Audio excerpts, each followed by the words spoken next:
జై తెలంగాణ అందరికీ నమస్కారం। ఇవాళ పొద్దున్నే పేపర్లో ఒకటే టికెట్ తీసుకుంటే లాస్ట్ మైల్ వరకు ప్రజలకు ఒక కనెక్టివిటీ ఇస్తామనేటటువంటి ఉద్దేశంతోని ప్రభుత్వం ఒక కార్యక్రమాన్ని ప్రకటించింది। అందులో ఆర్టీసీ బస్సు ఎక్కినటువంటి వాళ్ళు అదే బస్సులోంచి ఆటో బుక్ చేసుకుంటే చివరి వరకు కూడా మరి దింపేటటువంటి ఒక కార్యక్రమం చేస్తున్నారని చెప్పినారు। సరే, ఆ కార్యక్రమం ఎట్లా ఉంటుంది, ఎట్లా అమలవుతుంది అన్నది పక్కన పెడితే ప్రభుత్వమే ఆటోలను నడపాలనేటటువంటి ఒక వింత పద్ధతిని ఇవాళ పేపర్లో చూడడం జరిగింది। ఎందుకు వింత పద్ధతి అంటున్నామంటే, ఆల్రెడీ ఆర్టీసీ బస్సులో ఫ్రీ అని చెప్పి పెడితే లక్షలాది మంది వేలాది మంది ఆటో కార్మికుల పొట్టను కొట్టినటువంటి పరిస్థితి అలా ఉన్నది। గిరాకీ లేనటువంటి పరిస్థితి ఉన్నది। ఏమాత్రం కూడా నెల నెల ఆటో డ్రైవర్లు ఈఎంఐలు కట్టుకోలేని పరిస్థితి ఉన్నది। ఆల్రెడీ వాళ్ళు ఇబ్బంది పడుతూ ఉన్నారు। మీదికెళ్ళి ఎలక్ట్రికల్ ఆటోలు అని చెప్పి ఇంకో కొత్త పరిశ్రమ తీసుకొచ్చిండ్రు। ఆ తర్వాత వన్ స్టేట్ వన్ పర్మిట్ అని చెప్పి ఇంతవరకు దాని గురించి మాట్లాడలేదు। నెలకు 12,000 ఇస్తామని చెప్పి ఇంతవరకు దాన్ని మాట్లాడలేదు। మీదికెళ్ళి చలాన్ల మీద చలాన్లు వేస్తున్నటువంటి పరిస్థితి కూడా కనబడుతున్నది।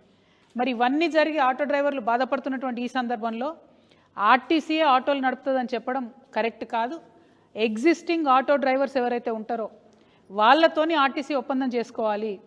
ఆర్టీసీలో ప్రయాణం చేసే ప్రయాణికులు ఎట్లయితే ఇప్పుడు ఓలానో ఊబరో ర్యాపిడోనో బుక్ చేసుకుంటున్నట్టుగానే అందులోంచి బుక్ చేసుకుంటే ఎగ్జిస్టింగ్ ఆటో డ్రైవర్స్తో కనెక్టివిటీ ఉండాలి।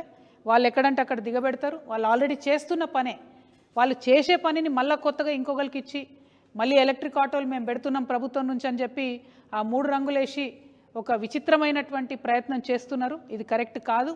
ఇది దీనివల్ల మొత్తం యావత్ రాష్ట్రంలో లక్షలాది మంది ఆటో కార్మికుల పొట్టగొట్టే పరిస్థితి కనబడతా ఉంది। ముఖ్యంగా వరంగల్ కరీంనగర్ నుంచి మొదలు పెడతామని చెప్తున్నారు। డిపోలలో ఆటోలు ఉన్నాయని చెప్తున్నారు। వాటిని మాత్రం ఎట్టి పరిస్థితుల్లో డిపో బయటికి కూడా రానివ్వమని మేము ప్రభుత్వాన్ని హెచ్చరిక చేస్తూ ఉన్నాం।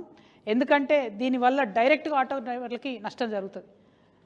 అంతేకాకుండా ఈ గార్బేజ్ పికప్ చేసే ఆటోలను కూడా నరక యాతన పెడుతున్నది రేవంత్ రెడ్డి ప్రభుత్వం। వాళ్ళు ఒక 30,000 మంది చెత్త ఆటోలు నడుపుకునేటటువంటి డ్రైవర్లు వాళ్ళు ఇబ్బంది పడుతున్నారు। మీరు ప్రతి ఒక్క ఆటో డ్రైవర్ని ఇబ్బంది పెట్టే పరిస్థితి తప్పితే ఎక్కడ కూడా మంచి చేస్తలేరు। సో ప్రభుత్వానికి హెచ్చరిక చేస్తూ ఉన్నాం।